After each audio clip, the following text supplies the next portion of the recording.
All right, so let's begin our discussion of taxation for individuals. Welcome to the class. Hope you enjoy it. Probably the best thing to do if you want to get a good grade in this class is to either read the chapter first or listen to my lecture first.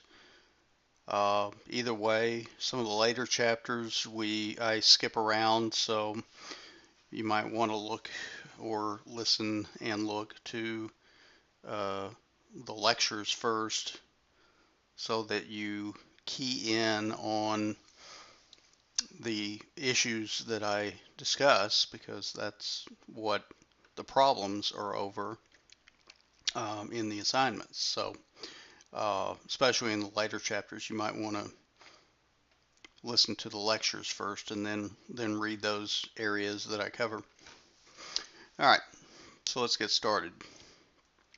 This is your typical introductory class or chapter, and so I'll let you look at the learning objectives.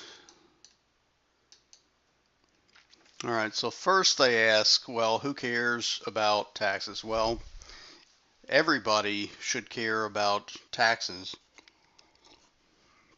because pretty much, unless you're like a kid that you know you're in elementary school or before that, you probably have no interest in learning about taxes. But I mean, if you're pretty much anybody else, teenager and beyond, taxes are uh, affect you in one way or another. So it's important to know something about taxes so that you can make good decisions.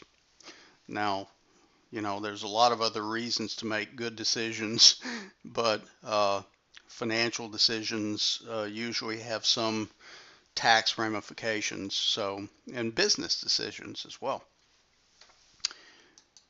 So for businesses, they care about taxes because it definitely, the decisions they make are definitely affected by taxes. It may not be the primary consideration, but it definitely is one of the major considerations in deciding what to do.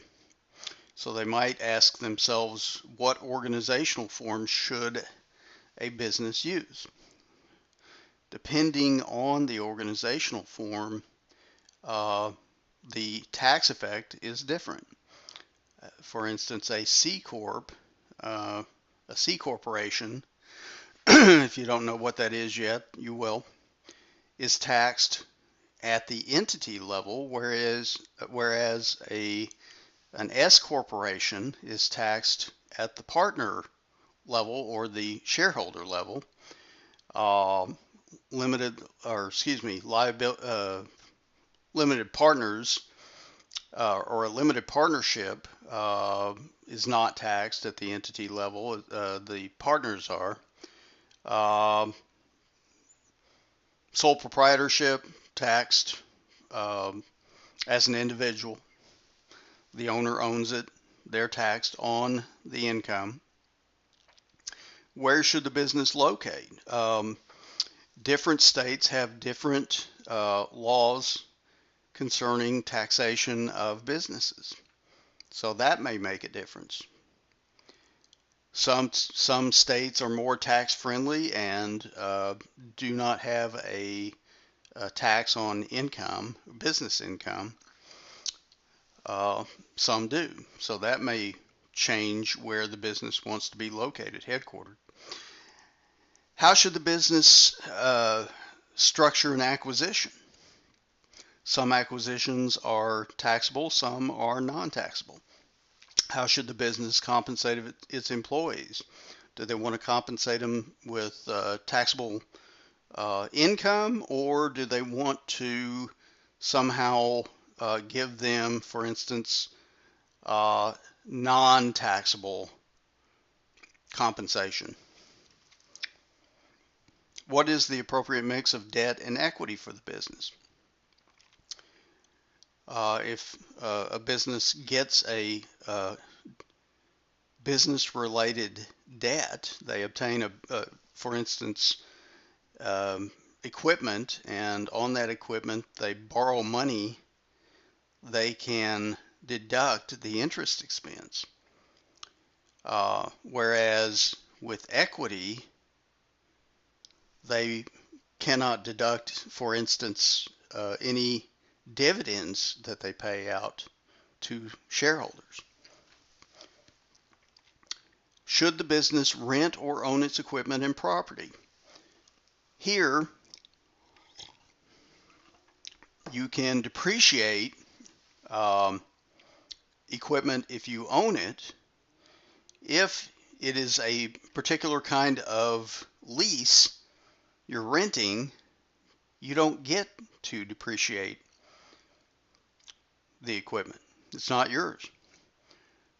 How should the business distribute profits to its owners? Some ways you distribute are taxable. Some are simply what we call a return of capital. You'll learn more about taxation of business if you take the advanced course, which is a really good course. I hope you do take that.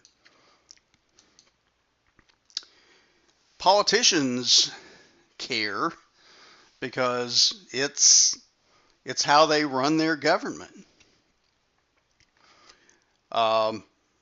Depending on which politician you're talking about, the major two parties, Republican and Democrat, have very different views about taxes.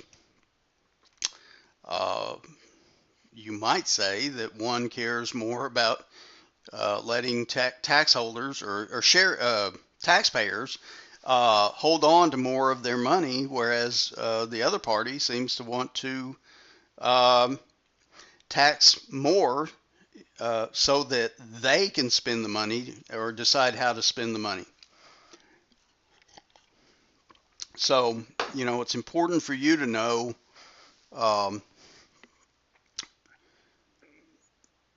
what a politician's philosophy is on taxes and how they want to spend that money, so you know how to vote.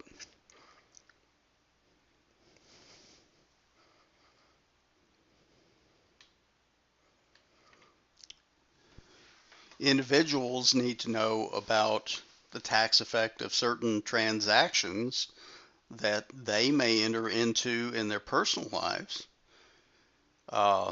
For instance, home ownership.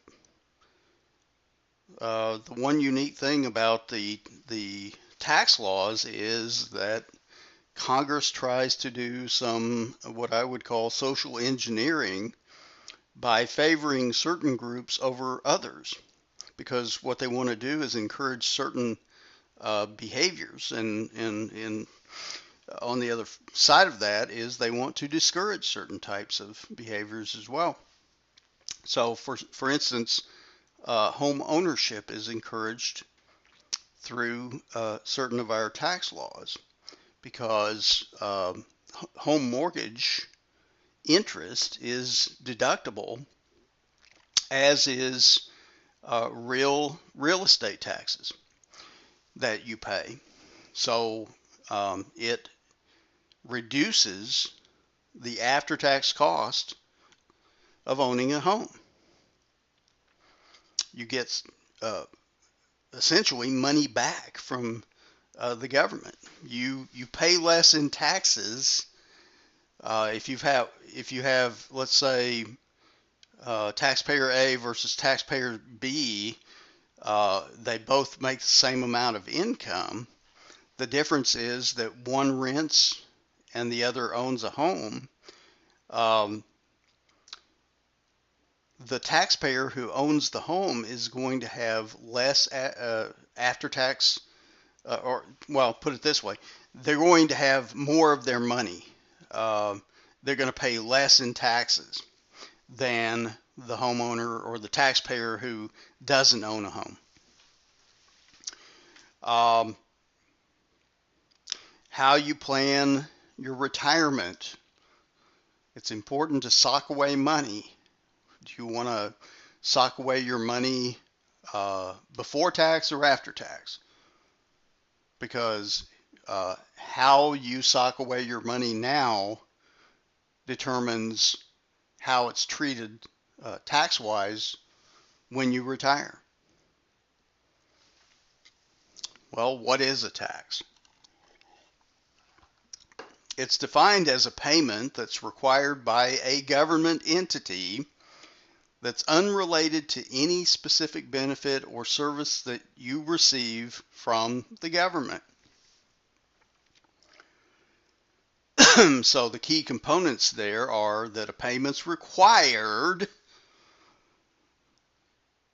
It's not, could you pay this? It's, you have to pay this. It's got to be by a government entity, so federal, state, local. And the payment that you make to this government entity must be unrelated to getting anything in return specifically.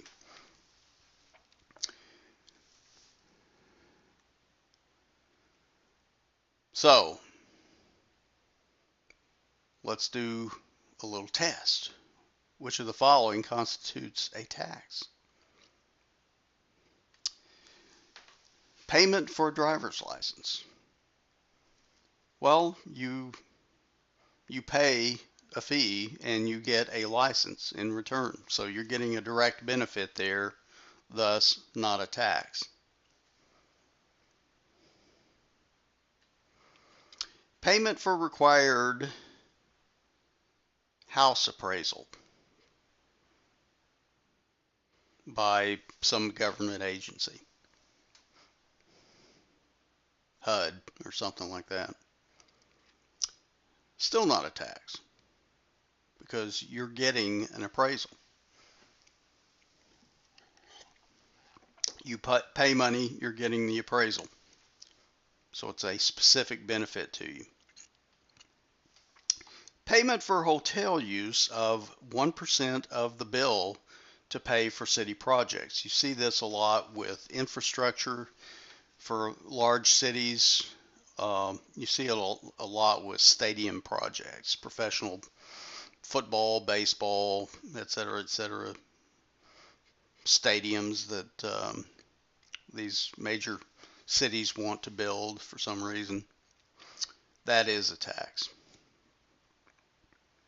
Payment for a rental car use of 3%, and notice for the payment of, well, the 1% tax to pay for city projects. These city projects, yeah, you may receive some indirect benefit, but you're not directly receiving benefit from that like you are for an appraisal or the driver's license, because that driver's license and an appraisal is specific to you receiving it, whereas any benefit that you may receive from these city projects are indirect. Same for the last one, payment of rental car use for 3% of the bill to pay for roads. Well, you may drive on that road, you may not. How do you calculate the tax? Well, it's taking the tax base, that's the amount, usually in dollar amounts, well, not usually, always in dollar amounts, and then you multiply that times the rate, which is a percentage.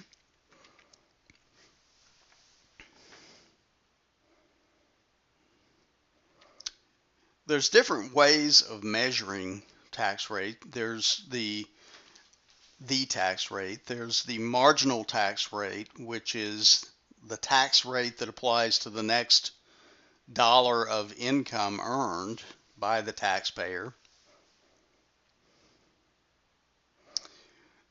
There's the average tax rate. That's the taxpayer's average level of taxation on each dollar of taxable income.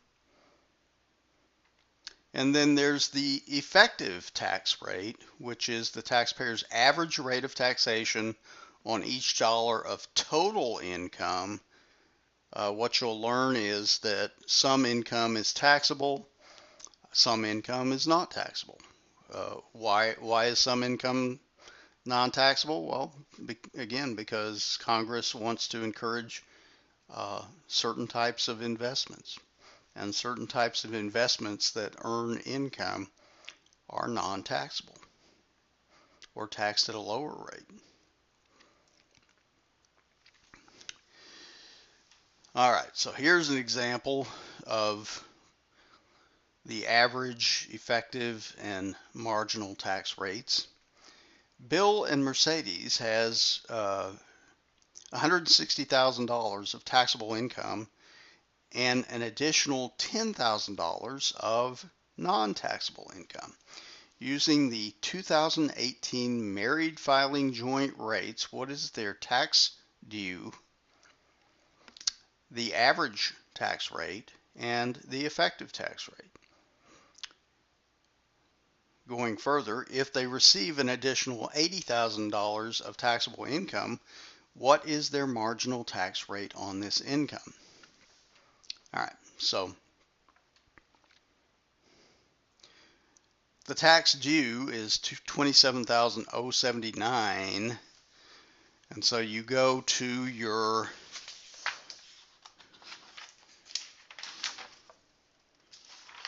tables, which are in Appendix D at the back of the book, your tax rate schedules.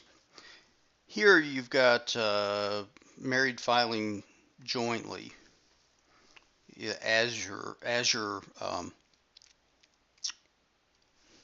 tax status, filing status.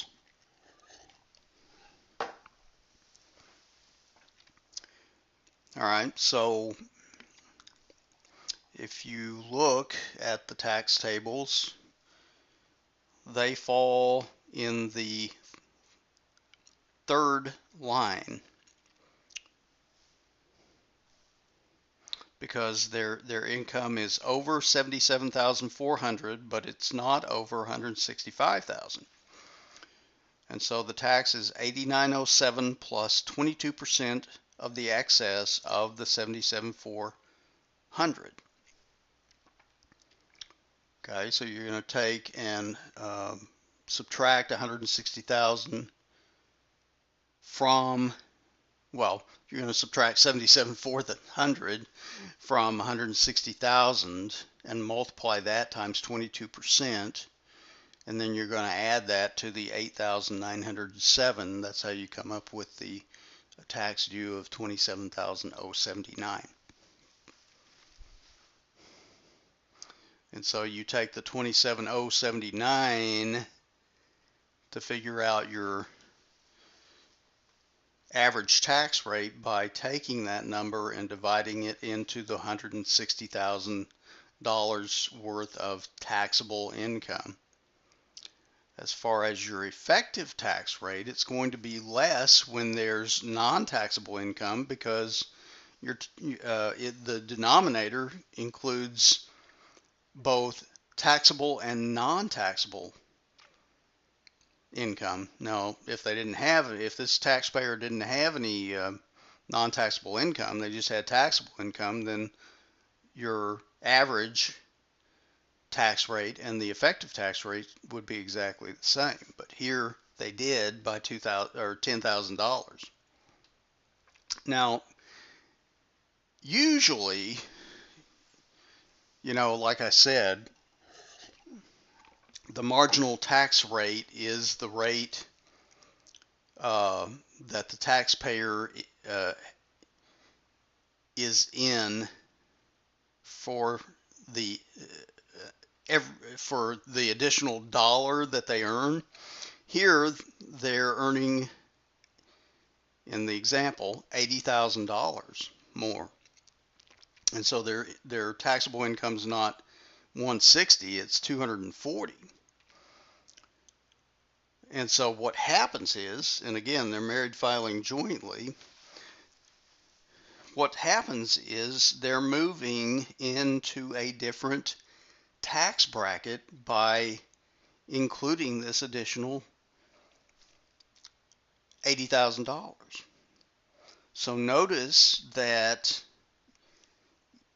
again, going back to the tax rates in Appendix D and looking at Schedule Y1, married filing jointly, notice that the third line, if taxable income is over 77,400 but not over 165,000, it's the number we used to figure out tax due, right? So bottom line is there's an additional $5,000 that's going to be taxed at 22%, right? So that gets them up to the 165,000 there. And then starting with 165,001 up to that $240,000, that's going to be taxed at 24%. So their marginal tax rate is going to be somewhere between 22% and 24%. Well, how do you figure it out? Well, what you do is the numerator is going to be the change in tax due between the new amount owed minus the old amount owed. Well, again, $240,000, you have to figure out the tax due for that. Well, that's $46,179. Again, using your tax rate schedule there, the Schedule Y1. So that's going to be your numerator, the difference between those two taxes due. And of course, your denominator is going to be the difference between the two taxable income amounts, 240,000 minus 160,000.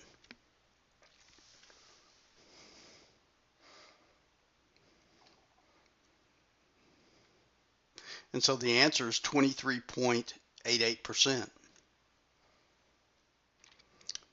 Now there's different tax rate structures that you need to understand.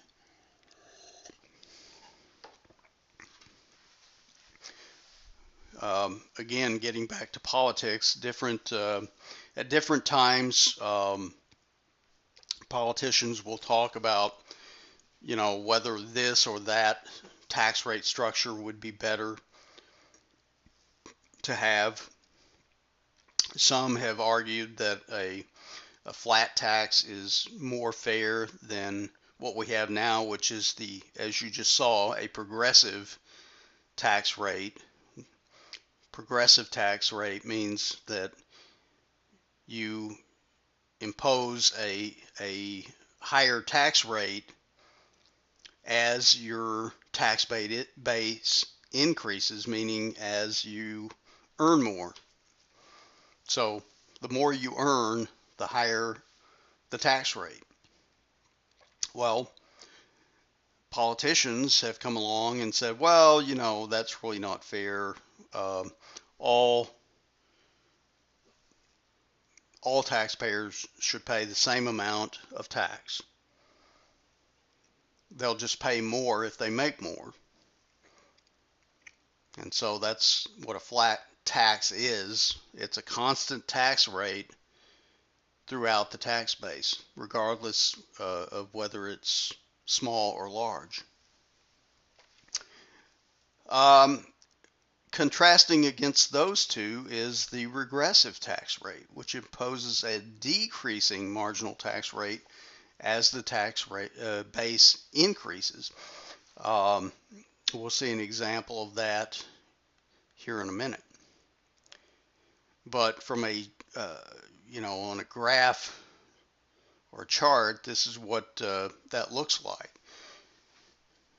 If you've got a flat tax, it's just going to be one amount. That's the red line there, regardless of how much the tax base is. And of course, as the progressive one, the yellow line, the more you make, the higher the tax rate. And then the regressive, the more you make, the less the tax rate is. We have different types of taxes. It's not just the federal government necessarily. And even under the different types of entities, you have different types of taxes. So for federal taxes, you have not only income taxes that you pay out of your income, but you also have employment taxes.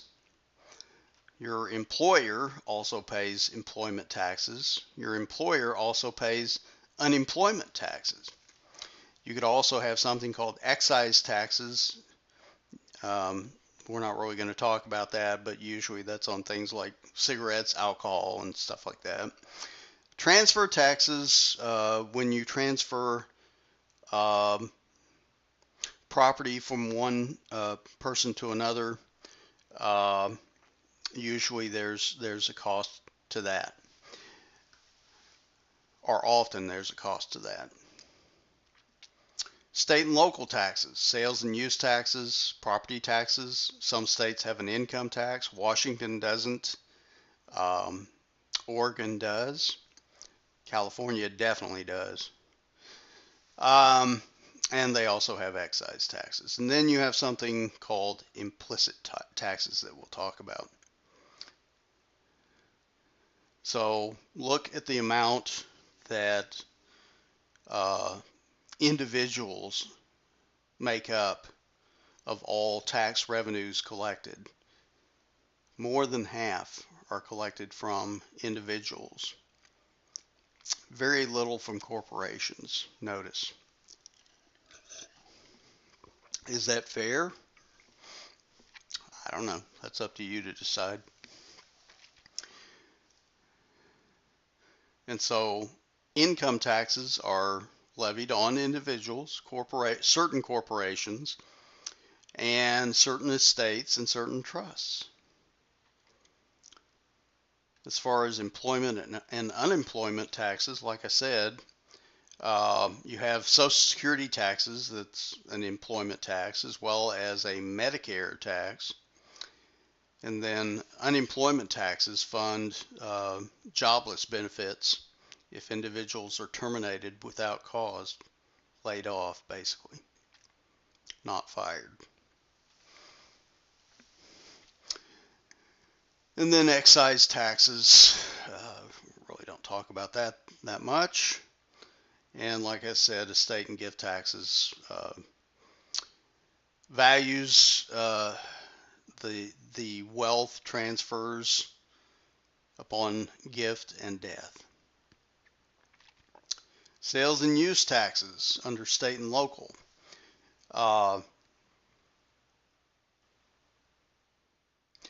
So, you know, the sales tax is figured on the amount of the sale, and usually you multiply that times some percentage. Again, Oregon doesn't have a sales tax. Washington does have a sales tax.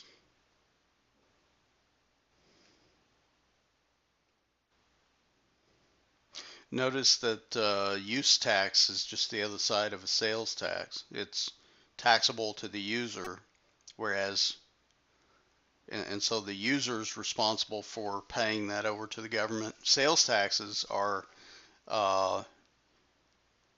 paid by the seller. Of course, that comes out of the buyer's pocket, and then the seller holds on to that sales tax and then pays it over to the government entity. And then property taxes, often called ad valorem taxes because it's based upon the value of the property. And so that's your tax base, the fair market value of the property. And so real property taxes consist of taxes on land and the structures that are permanently on the land. You can have personal property taxes. These are tangible and intangible types of property, equipment, patents, copyrights, things like that.